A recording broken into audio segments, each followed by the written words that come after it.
আসসালামু আলাইকুম। শরীয়তপুর পল্লী বিদ্যুৎ সমিতিতে নিয়োগ বিজ্ঞপ্তি প্রকাশ করা হয়েছে। আমরা চলুন বিস্তারিত অংশগুলো একটু দেখে নেই।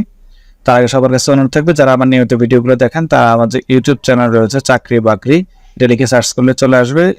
এই লোগোটা দেখে নেবেন, এই লোগোটা দেখে সাবস্ক্রাইব করে রাখার অনুরোধ জানাচ্ছি। পদের নাম ডাটা এন্ট্রি অপারেটর, মহিলাদের জন্য সংরক্ষিত, 3টি কম বেশি হতে পারে। বেতন স্কেল 2016 সংশোধিত 18,300 থেকে 46,240 টাকা মূল বেতন এবং নিয়ম অনুযায়ী বাড়ি ভাড়া, চিকিৎসা ভাতা ও অন্যান্য ভাতাদি প্রদেয় হবে। শিক্ষাগত যোগ্যতা এসএসসি বা সমমান ও এইচএসসি বা সমমান উভয় পরীক্ষার ন্যূনতম 2য় বিভাগ অথবা জিপিএ ন্যূনতম 2 পয়েন্ট থাকতে হবে। বাংলা প্রতি মিনিটে 20, ইংরেজিতে 30 শব্দের টাইপের গতি থাকতে হবে। এছাড়া আরো শর্তাবলী রয়েছে। বাংলা ও ইংরেজি ব্যাকরণ সব, বানান, বিরাম চিহ্ন, বাক্য গঠনের পর্যাপ্ত জ্ঞান থাকতে হবে।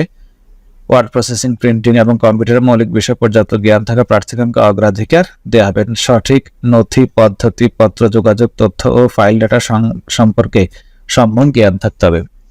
যে জেলার প্রার্থীগণ আবেদন করার প্রয়োজন নেই, অত্র সমিতির ভৌগোলিক এলাকা অর্থাৎ শরীয়তপুর সদর,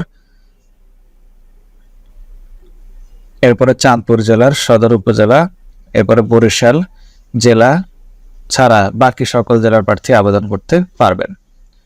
আবেদনকারীগণকে শরীয়তপুর অফিসের ওয়েবসাইট pbs.shariatpur.gov.bd হতে আবেদন ফর্ম ডাউনলোড করে 10 ডিসেম্বর 2024 তারিখের মধ্যে জেনারেল ম্যানেজার, শরীয়তপুর পল্লী বিদ্যুৎ সমিতি, নরবালাখানা, শরীয়তপুর বরাবর ডাকযোগে অথবা কুরিয়ার সার্ভিসের মাধ্যমে আবেদনপত্র প্রেরণ করতে হবে।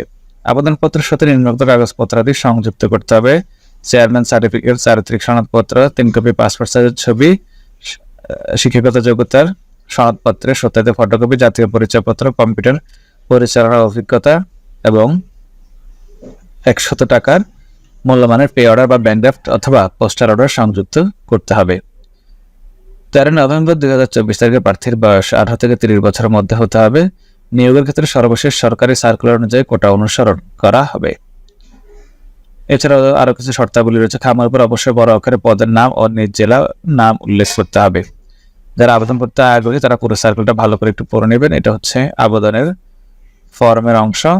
এটা আপনারা ওই যে একটা যে ওয়েবসাইটের কথা বলেছে সেই ওয়েবসাইটে গেলে এটা পিডিএফ পাবেন। সেখান থেকে পিডিএফ ডাউনলোড করে প্রিন্ট করে এটা আপনি ফিল আপ করবেন। ফিল আপ করে আপনাকে কাগজপত্র সহ এগুলো পাঠাতে হবে।